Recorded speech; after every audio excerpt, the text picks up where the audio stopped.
Welcome to the Mind Myself podcast.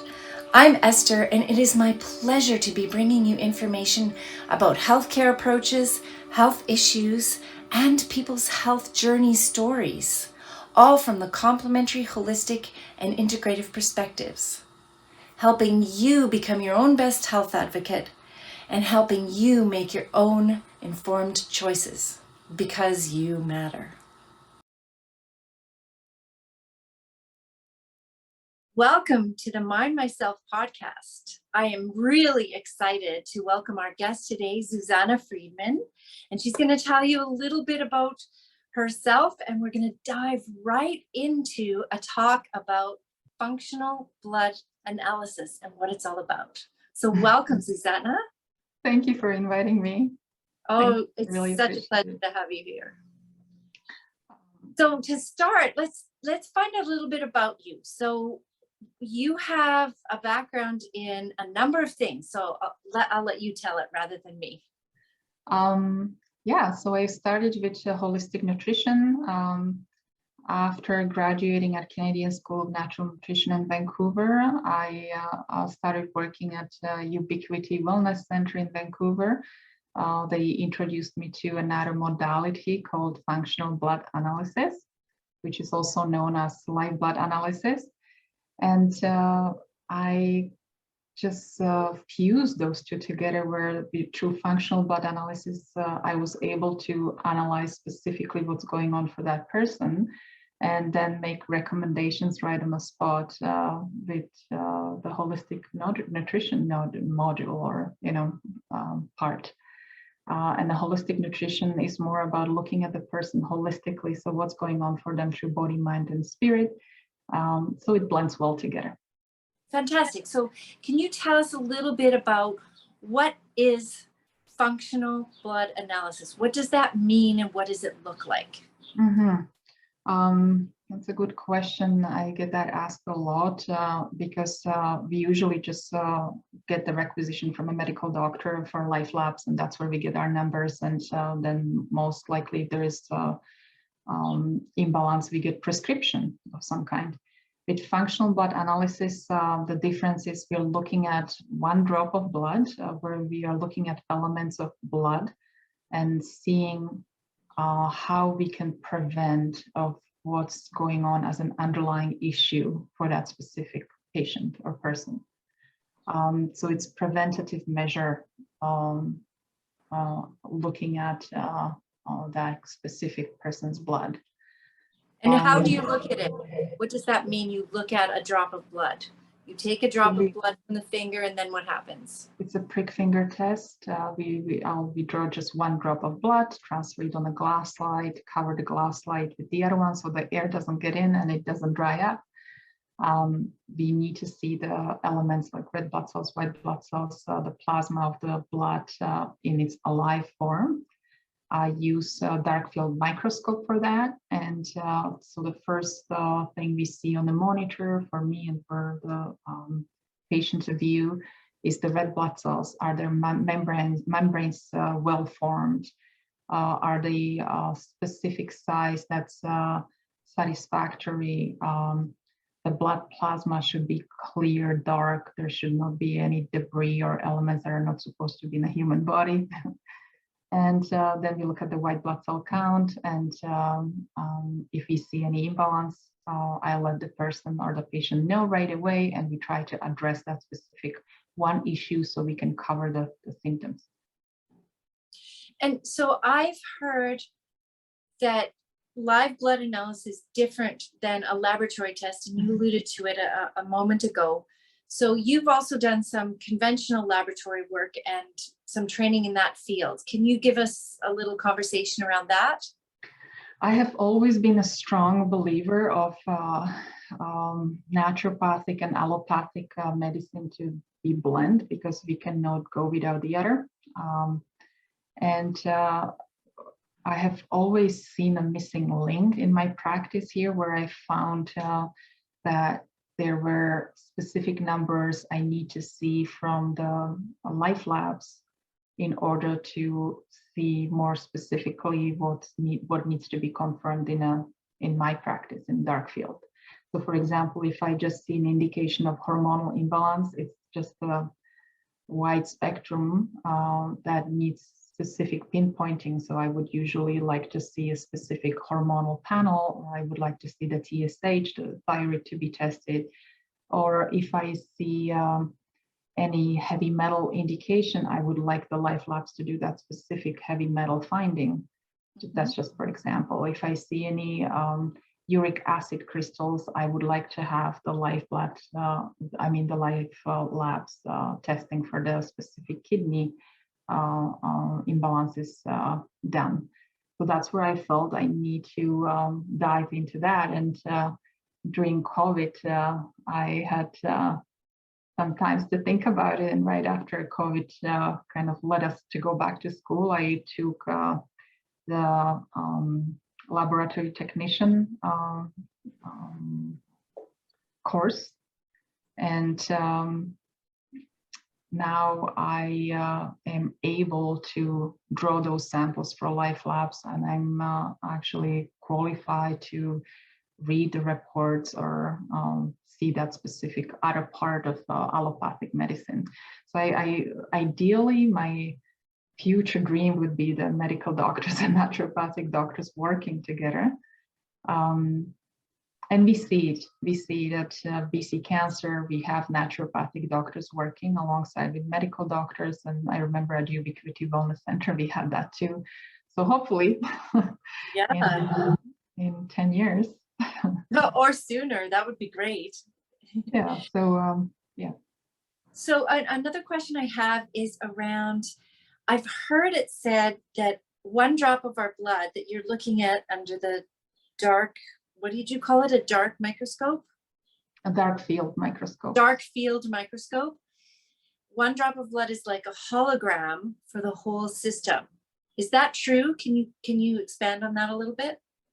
It's a little tricky statement because I definitely would like, if I don't see something specific, but I see a bit of an indication on 1 drop, then I would like to have more drops just to confirm that. So 1 drop is definitely not enough, but it's satisfactory to see different elements. I could see if there is liver toxicity in the blood plasma, which is a very important tool or very important indication to clear up the blood of inflammatory stress, which would put stress on the lymphatics. So the question was, if 1 drop is enough? Yeah, the 1 drop of blood will show you the overall systems for sure. So yeah, right.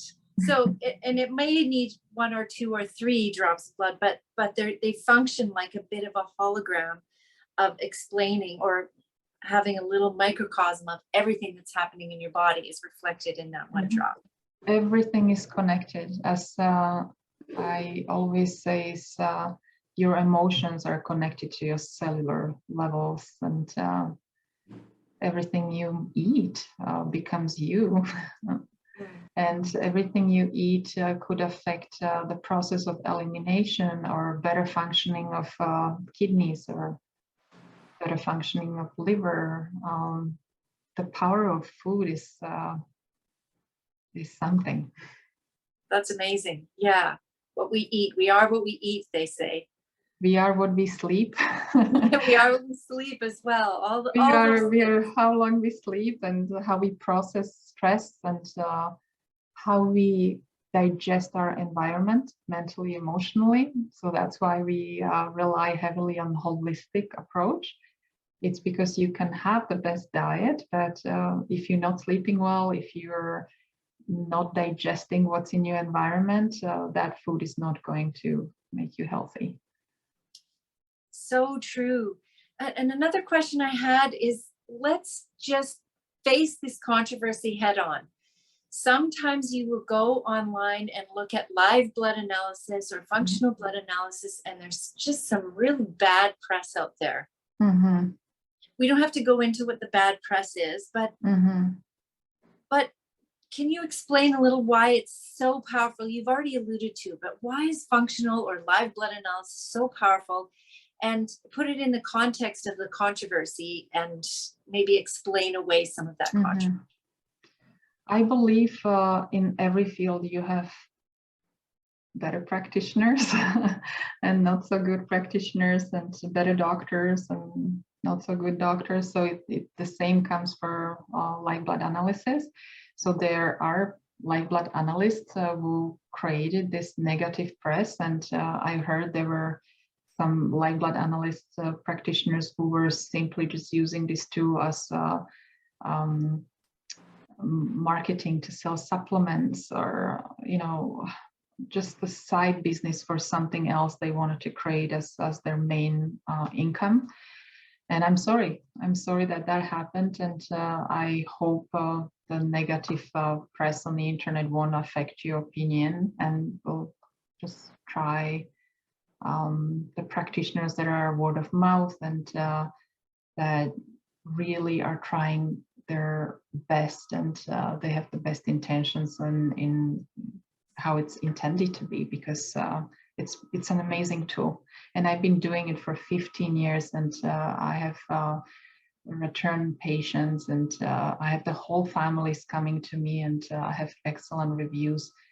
So again, it's really about the intention of the practitioner, because it's a fantastic tool. And I actually, sorry that I'm taking so long to answer just one question. No, it's great. Keep going. But This is great. I keep on hearing from older generation that this is what their medical doctor used to do when they were little kids. Have you? I haven't heard that, but it makes a lot of sense to me. This is not a new thing. It's not. The computers are. The computers and the dark field microscopes might be, but all of these modalities in functional blood, it's been around for years and years and centuries. And dark field microscopy is used in a lab technician scope of practice. It actually is a scope of practice at life labs. They're using dark field microscopy for different analysis. So yeah, it is part of allopathic medicine that nowadays they rely heavily just on the automated machines.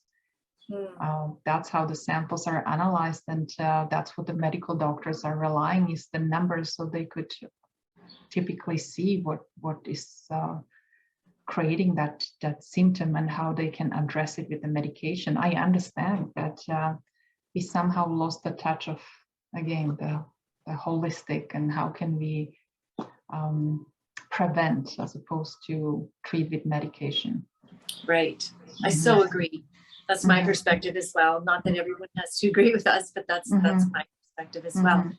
So it sounds like if you're going to find a functional blood analysis practitioner and they can't book an appointment with you for whatever reason because they don't live in your area, look for somebody, who's been practicing it for a long time, and somebody who has perhaps other healthcare approaches or modalities that they work in that they've also been practicing, and that they work together, and maybe that they work with other practitioners. So those are some good signs to find somebody who's a quality functional blood analyst. Definitely, I agree with you, Esther. Yeah, they need to have some years behind them, and it needs to be targeted towards that specific individual. There should not be a long talk just about the supplements. It should be connected with the diet change and overall lifestyle change, not just sales of any kind. Right. So it's not going to be a quick fix ever. Functional blood analysis, it's going to take a snapshot of where you are, and it's going to have a lot of information in it. You have to pick the points, or one or two to start with, and then go from there and make the adjustments needed, and then come back and do it again after a period of time and review and say, okay, what's my body telling me now? So that's the process. So it's very interactive with the practitioner, and taking some ownership and responsibility for your journey yourself as well. Definitely. Yeah. And also it's a great indicator of if you're doing it right, or if you've done your part or not. Right. So if I know well, if I see no difference, then I would ask, did you follow the suggestions? And they say, oh, not so much. Or I could even see if they've taken the supplement or if the specific supplement is working or not. Right. Because the blood doesn't lie. No, It's all no. there. You can see it. And it's not like you're looking through a screen and a microscope and just seeing it yourself. It's right there for you and your patient to see. So it's definitely. And also I have specific patients who come with the bag of supplements because it just seemed great to buy them, or so and so have suggested it based on it's just solely good supplement, but it's not specifically good for that patient because they don't need it at this time, or it's just not necessary. And that's where we could go through the process of elimination. And I would say this type of testing really makes you realize what your specific needs are, who you are, and where you need to be or where you need to go. fantastic. So what's something you'd like to wrap up this session with? Something you could leave your listener with today? That's again a great question. Well, I would always say it's never too late to get to know your body, mind, and spirit, and don't just repeat the same hamster wheel routines if they don't work. You simply know, you feel deep down that something is not working right. You're not feeling great. You know the times when you felt great and this is not what it feels like. Find a holistic practitioner, find a naturopathic doctor, and have the blood analysis done. It's an amazing tool to get to know who you are deep down on a cellular level. An excellent place to end. Thank you so much for being with us today, Susanna. Thank you for having me. You're welcome. It's been informative, and I encourage you to reach out to Susanna if you're in her area. Her information will be below. And if you'd like to find her profile on Mind Myself, that's also, the information will be below. Thanks again, Susanna. Thank you. Thank you for being with us at the Mind Myself podcast today. We know that time is precious and you've spent some of your valuable time with us. We're grateful. If you would like to reach out to our guest directly, the information is below. And if you would like more from Mind Myself, that information is also below. Please visit our website and check out all the information about the different complementary, holistic, and integrative healthcare approaches, information about health issues, more podcasts, tons of blogs, and we even have a community page for you where you could reach out and tell your story safely, or you could ask questions and perhaps somebody else in the world is going through something similar to you. In any case, we're so glad you're with us, and we're doing this because you matter.